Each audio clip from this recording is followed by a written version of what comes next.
Hi there, it's Kevin with RogueDeckBuilder.com here with this week's episode of the Market Monday. This week I'm going to focus back on paper, and we're actually going to focus on the casual crowd, the casual cards. This is kind of, I wish I would have been a lot more savvy with these sort of specs earlier on, especially since I used to draft a lot more than I do now. And a lot of the cards I'm going to be talking about were the definition of draft trash. They were worth nothing while they were in their sets that they were being drafted out of, and they've just had this nice continual increase since after they drafted. I mean, they're almost rotation proof. What I mean by them is most of these cards I'm going to talk about didn't go down after their rotation, like you'll see a lot of the staple standard cards crash after rotation. They actually hit their bottom at the peak of their draft when this was drafted, as most of these packs were drafted as a 3 of, and they continued to have this nice little incline in price. And you can see now that this bulk rare right here, Odric, is $1.62. Now, I love these cards because these two things. First of all, you can find them a lot cheaper than their bottom because you can find a ton of eBay and TCG Player for these particular cards on their lows being sold for like 13, 14, 15 cents. Like the bottom of the bottom of the price of these cards can go. I think about TCG Player, you start to cap around like 15 cents for rares. And you can do the same with other trading services. You can find these for very, very cheap and stockpile into them. And then a few years down the road, you can actually trade these off for actual value. Now, Odric, I completely missed the ball on. I did not invest a lot in this at all. In fact, we used to repack these. What I mean by repacks, a lot of what we do at our store is we have a sealed league that goes on throughout, where there's always a sealed league going on, and people can start with 10 packs and buy 2 packs or 6 packs, and then buy 2 packs per week. And we only play with the cards in those packs for our league. It's a great introduction for new players, as it's an even playing field, and we also allow trades within the league to occur. And so it's kind of when you play Magic without a price regulation, as everyone has the exact same value of cards. Basically, you're not going to get anything valuable or too overpowered in the repack league. We also do a lot of cheap drafts for introductory to get people into drafting with these repacks, so they can learn how to draft without spending like $10, $12, $14 on a draft. That's very intimidating to a lot of new players. So I remember Odric especially got repacked a ton. Now the most of this demand is recently Odric has been included in a couple Death and Taxes lists.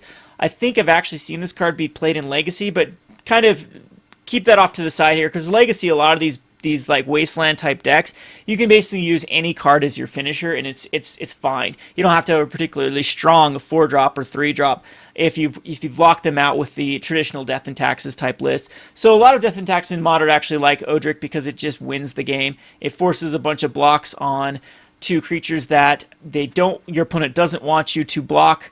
Or doesn't want to block, and then you swing in for the rest of them for lethal. So in this case, like everything goes off to like a token or just a 1/1, and all of your other cards swing in for lethal. So anyway, let's just talk about these casual cards. I'm going to give you a few examples, and then we're going to look at Shadows over Innistrad particular, because Shadows over Innistrad is almost to that sweet spot.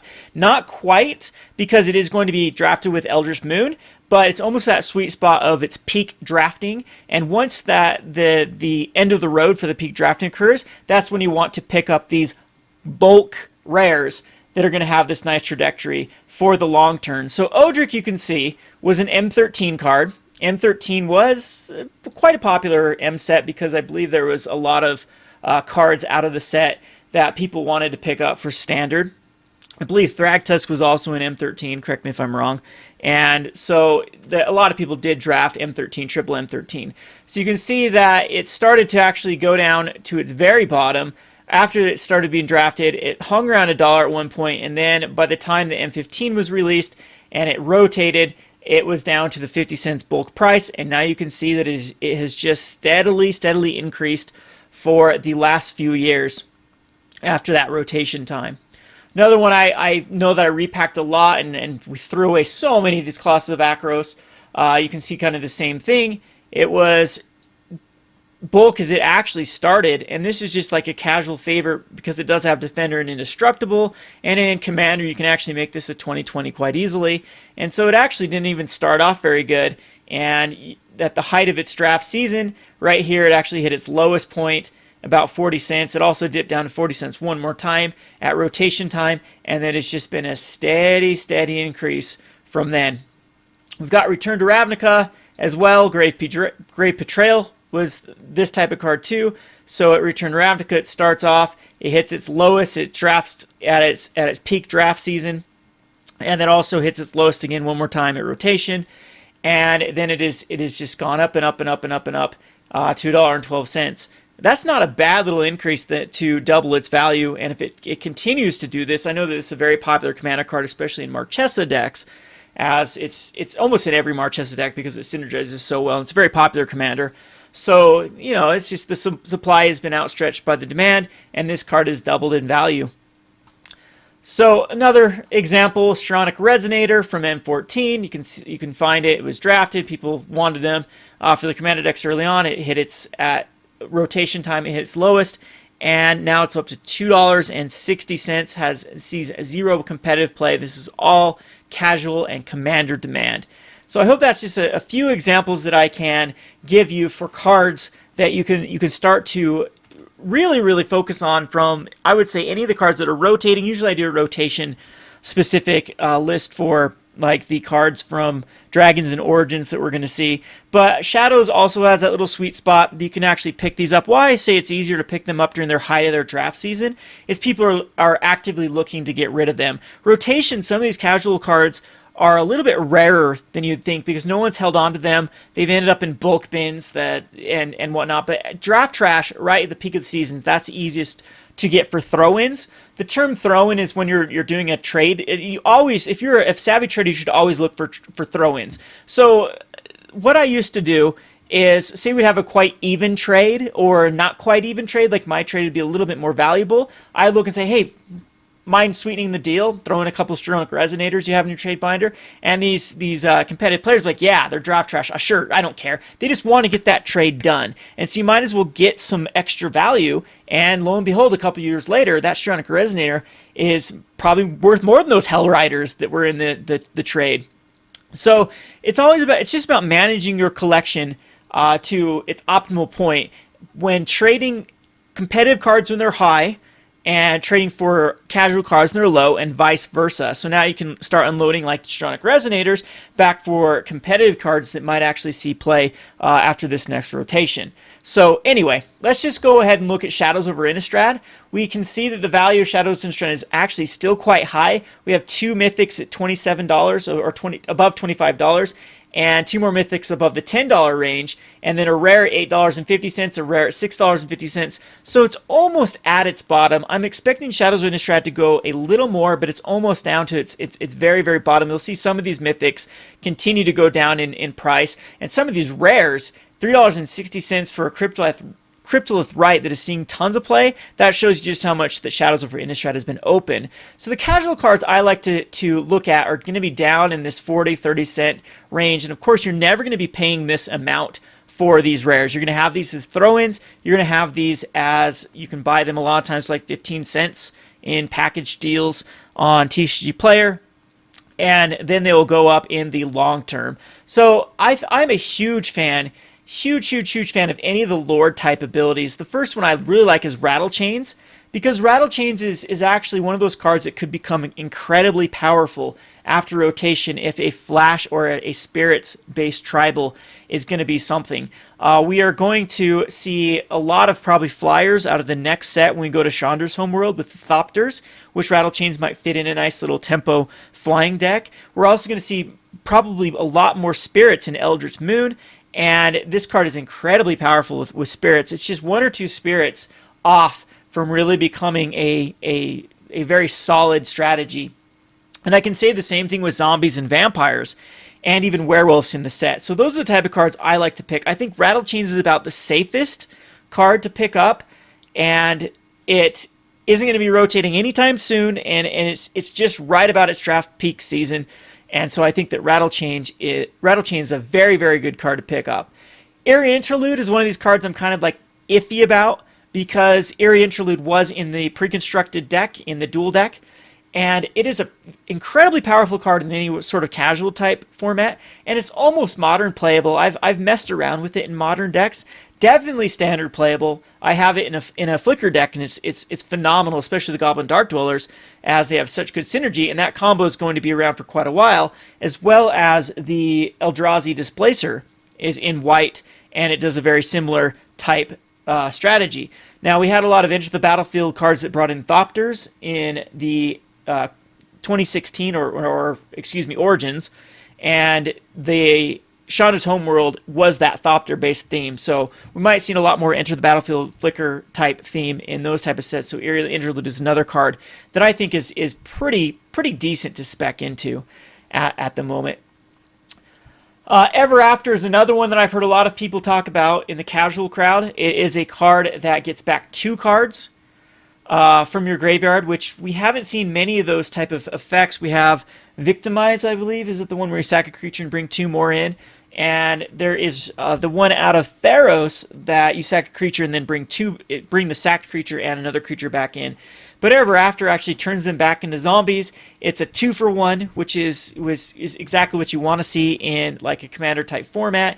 It almost is Reanimator strategy is almost ready to go in the format right now, and I think Ever After is quite powerful, getting 2, and it might just push it over the top over any sort of like one Reanimator type card. Other than the thing with Reanimators, it does like to cheat in high-costed cards for very low-costed. We're thinking cards clear back in the deck, Animate Dead. There was 2 mana to bring back in a card. Ever After is 6, and that's a bit high. But if you are just ramping up to 6 and you're trying to get 2 incredibly powerful, especially Enter the Battlefield type cards into the graveyard, I think Ever After is a phenomenal card for that type of build. So that's another card that I think you should definitely think about picking up in throw-ins, or if you have cards just lying around, just keep those kind of safe, keep those in mind, as they could be going up in the near future. Especially not the near future, in the long term. The Lords are cards I really like Bygone Bishop. It's a spirit that you can actually get some value out of any 3, 2, or 1 base creature. I have a lot of fun with this card in very standard base builds, and I think that it's almost on the verge again of being. I don't quite see it modern playable. You could make the argument in some sort of aggro-based deck or even collected company-based deck that maybe the card off of each creature that you cast to draw a card is actually powerful enough. Not quite sure. Visions is one you should definitely keep your eye on, because it's a card that has seen a lot of play recently in various blue-red decks. The card is phenomenally powerful, and under $1, I think that's a nice little sweet spot for it. Now, I really like Silver Partisan, Diregraph Colossus, especially. These, I guess it would be the Lords, and this is kind of a Wolf Lord. I love this card. It's just a casual favorite. What we're missing in the sets right now is definitely targeted spells for Silver Partisan, especially cantrip type spells. We have a few, but I think we need a few more to really bring this over the top. Diregraph Colossus is just begging to be broken. It's a very, very powerful card, because whenever you cast a zombie, you get another 2/2. I think this card is actually on the verge of being modern playable in the right zombie-based build. I think a zombie tribal deck with a bunch of 1-drops and Diregraph Colossus is actually quite legitimate if the modern format kind of rotates over into more of a attrition-based deck or strategies again, with like Jund being the powerhouse. Diregraph Colossus is definitely a card that I could see play. It's a 2/2 for 3 mana. You immediately get value off of like Grave Crawlers, and it also, like if a Grave Crawler's in the graveyard, it's actually a 3/3 for 3. So if we get a standard card very similar to Grave Crawler, I think the Diregraph Colossus is going to be just an MVP in those type of strategies. So some of the other cards like Vampire Falconwrath Gorger, if a vampire or a mono red aggro deck becomes big, the Falconwrath Gorger is going to be a great card. The Militia Captain is also going to be, I think, a card once that some of the premier white humans like Kytheon rotate out. I think that people are gonna gravitate over to the Militia Captain, as it's a solid little 2-drop in a humans-based deck, and humans aren't gonna go anywhere. We're gonna get humans out of the next few sets for sure. With a few of the 1-drops rotating out, I don't know if they're going to go more into a... No, I think there will just still be enough 1-drops. I think that we're spoiled right now with enough human 1-drops with the Thraben Inspector as well as the Ally out of Battle for Zendikar, that the human strategy is not going to go anywhere. A couple of the 2-drops are going to rotate, like Anafenza or the Knight of the White Orchid, and I think that the Militia Captain will fill that role. So definitely keep your eye on these type of cards. Prized Amalgam has gone down recently, but it is definitely seen its spot in a any sort of dredge deck in the... I've actually seen it in Legacy Dredge. It's powerful enough for Legacy, so Modern Dredge isn't going to go anywhere. Prize Amalgam is definitely a key piece in that strategy, so these are still a great card to pick up. Even cards like Engulf the Shore, if like another mono blue Brain in the Jar deck becomes big, that is a great card to hold on to. And Olivia is also a decent card that I think that you should definitely keep your eye out on. Olivia being a mythic at 5, I think it's got a little more room to fall down. But if we start seeing any cards that are spoiled out of the Eldritch Moons that have a vampire tribal or even like a madness tribal type theme to it, then definitely Olivia might be the time to pull the trigger on. So that's just a few of my picks. I would still say that I like Rattlechains probably the most, or just there's always right now... What mono red is really missing is a 3 damage spell for either 1 or 2, like a lightning bolt or a lightning strike. And I think that if we get a card that has similar power level, even a shock based card, I think that mono red will see more play again. I think that a lot of people are just thinking that the humans is just a better aggro based strategy. But if we get a burn spell, I could highly see that we go back to like a red aggro or red black aggro based strategy.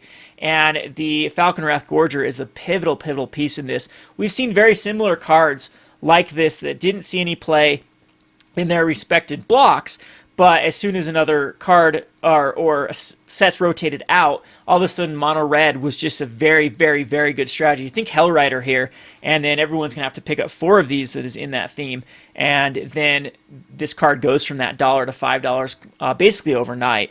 So keep those in mind. I think that right now that this is the perfect time for cards that could become better in a post-rotation. This is going to be the lowest. I think Eldritch Moon, give it a few weeks after Eldritch Moon drafting, and I think it's 2 and 1, right? Two Eldritch Moon, 1 Shadows of Innistrad. So it's Shadows is going to be less and less. We're going to go from a 3 Shadows of Innistrad format just to a 1. But there still will be some supply, especially after pre-release, added into the into the overall totals of these cards out there. But I think after the pre-release and after a few drafts, I think we're going to start to see the supply kind of cap, and that'll be the time to start picking up these cards and preparing for not only rotation, but also for the long run for the casual type formats and the commander type formats. So anyway, that's my market money for today. Again, not too snazzy. There's not really any investments that I think are... We're kind of in a dead zone right now. It's summertime. Summer has the least likely for any sort of spikes or buyouts. We just had Eternal Masters you need to keep your eye out on to see if the Eternal formats are actually going to pick up. Seen Force of Will and a few other Eternal staples, Legacy staples have some action, but I don't think it's going to be another Modern. There are some people that open up a Force of Will like, yeah, I still want to get a set, but it's still missing a lot. I think that Wizards needs to support Legacy a lot more, maybe some more Grand Prix Legacies, maybe some more coverage with Legacy, to see any sort of like transition from people over from the formats they play right now into Legacy. I personally, it hasn't pushed me enough to really want to get into Legacy, and a lot of my locals the same thing. They haven't really... We actually sold out of Eternal Masters, drafted it 3 times. I have no more Eternal Masters packs available at my shop, and that still did not really bring a lot of people into the Legacy fold. So it's still dead in my area. Let me know what you see in your areas, because I don't want to push the button on speccing into Legacy quite yet. I think that reserve list is just going to damn the format for as long as it's going to be a thing. So anyway, those are my picks for this week. I hope you enjoyed this video. This has been Kevin with RogueDeckBuilder.com. Thanks for watching. Thanks for watching this week's episode of the Rogue Market. I hope it helps. If you're interested in seeing more videos for the Rogue Market, you can click on the link here, as well as click on the link to the right to go to our store to support Rogue Deck Builder. We have upcoming gear to be added to the site, so keep checking back frequently. As always, please be sure to like, comment, and subscribe. Thanks for watching.